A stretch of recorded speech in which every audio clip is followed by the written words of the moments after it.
Fala galera, o papo de hoje é bem curtinho, é mostrar uma situação aqui, né? Às vezes as pessoas chegam na oficina falando que na hora que freia tá ouvindo um barulho, geralmente é um chiado, um apito, né? Alguma coisa assim, né? Por exemplo, nesse carro nós ainda temos aí um pouco só, né? Não temos muito não, mas temos um pouco, ainda daria para rodar bastante.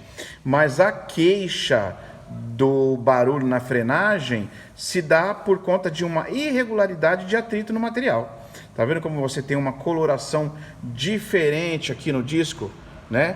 Então você tem uma pista que está sendo está tendo mais atrito do que a outra, e com isso você cria vibração na pastilha, e aí é onde você ouve aquele apito, aquele rangido, tá? Na hora de frear. Aqui, solução, se você é que vocês não vão conseguir, mas se vocês passarem o dedo aqui, vocês vão perceber uma certa barriguinha, né? A gente chama mesmo de barrigamento, uma certa barriguinha, um certo aprofundamento aqui. A solução aqui é troca de discos e pastilha.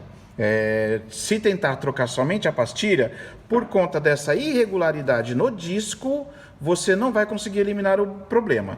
Na verdade, você só vai postergar ele, porque ele vai voltar a fazer barulho por causa disso aqui.